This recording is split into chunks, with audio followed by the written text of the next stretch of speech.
Vidéo le cas Zach Mouekassa, hein. Donc je crois que c'est un ancien boxeur, etc. Et donc là il est en train de parler du mariage. Donc, on va commenter sa vidéo et voir ce que nous on peut apprendre, puisque dans le programme de mariage selon Dieu, on comprend qu'il y a deux types de mariage, hein. Il y a le mariage selon Dieu et il y a le mariage selon le monde des ténèbres. Et quand on dit selon le monde des ténèbres, ça veut dire qu'il y a des mariages qui sont sous l'onction du diable, ou ce qu'on peut dire qui sont maudits. Et bien évidemment, les fruits d'un mariage selon Dieu, on ne peut pas l'obtenir quand on est dans un mariage selon le monde des ténèbres, quel que soit le nombre d'années, puisque lui-même il a vu qu'après 28 ans de mariage, il y a un couple où effectivement ça se révèle que c'était peut-être pas totalement un mariage selon Dieu après 28 ans. Donc il faut dire que le diable est méchant, il aurait pu le montrer dès le départ, il attend 28 ans.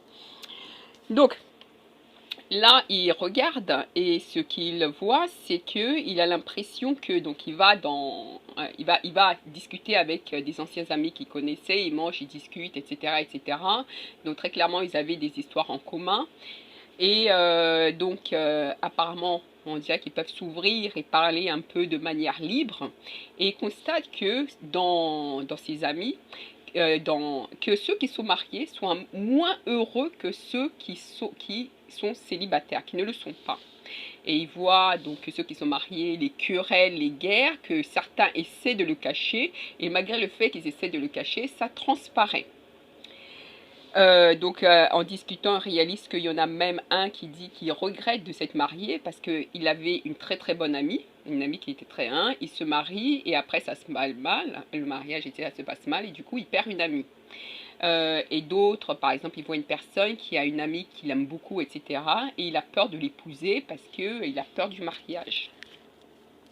Et donc là, il essaie d'analyser en disant que peut-être que ça vient, entre guillemets, de la mentalité de réparer, les gens qui sont dans une mentalité de réparer, de fournir des efforts, de s'investir, en gros de travailler dur, hein, pour leur mariage, contre l'autre côté où ils n'ont pas envie de fournir des efforts, où ils disent, bon, le mariage ne marche pas, on laisse tomber, etc., etc. Donc là aussi, quand ils discutent, ils réalisent que avec certaines mentalités, il y en a beaucoup qui accumulent le nombre de partenaires, de parties de jambes en l'air, etc., etc.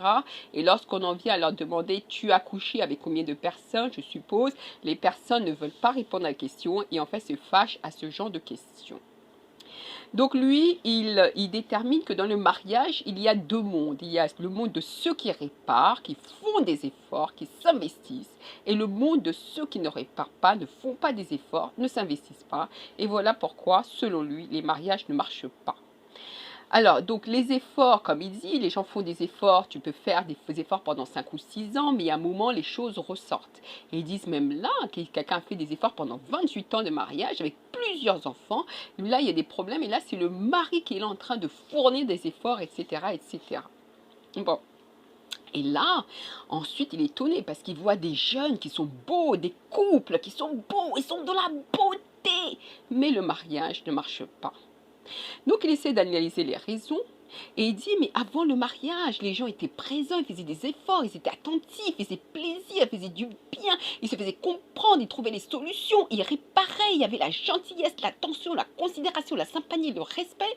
Mais une fois que le mariage n'est plus, mais une fois qu'ils sont dans le mariage, tout cela disparaît. L'excitation, l'enthousiasme, le courage, la bravoure avant le mariage, tout cela disparaît après le mariage. Donc il dit, oui, peut-être qu'il y a des gens qui ont une mentalité de conquérir avant le mariage. Ensuite, il continue et donne quelques idées. Le mariage n'est pas là pour résoudre les problèmes. Il y a une différence entre l'amour et l'ego. Et que s'il y a des problèmes avant de vous marier, ces problèmes vous rattraperont dans le mariage. Et que, oui, on croit faire le bon choix. Hein. Donc, par exemple, on se dit, oui, mais l'autre avait pris un ami d'enfance et pourtant ça ne marche pas. Et de l'autre côté, il voit un couple qui est ensemble, qui ont l'air d'aller ensemble. Et en fait, ils se sont rencontrés quand ils étaient tout petits, avaient souffert ensemble, etc. Et c'est marqué aussi que ceux qui ont divorcé, ils sont vraiment heureux. Après leur divorce, voilà, ils sont heureux. Donc, du coup, ils ont peur du mariage. Donc là, il donne des conseils. Voilà comment, entre guillemets, choisir un bon mariage. Il faut éviter quelqu'un qui ne reconnaît jamais ses fautes. D'accord? Il faut quelqu'un qui soit un peu réparateur. Il faut éviter quelqu'un qui ne vous écoute pas.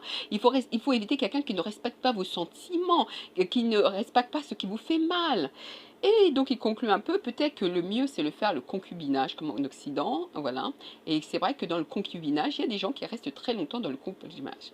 Et finir par dire, oui, là on voit même des couples, ils sont là, ils arrivent ensemble, ils se regardent même pas. C'est-à-dire que pour lui, la solution dans un mariage, il faut se sacrifier, il faut mettre l'ego de son côté pour quelqu'un d'autre, il faut faire des efforts pour s'ajuster. Un mariage, ça se bâtit, c'est une nouvelle vie qui se bâtit, etc., etc. Donc, que dire?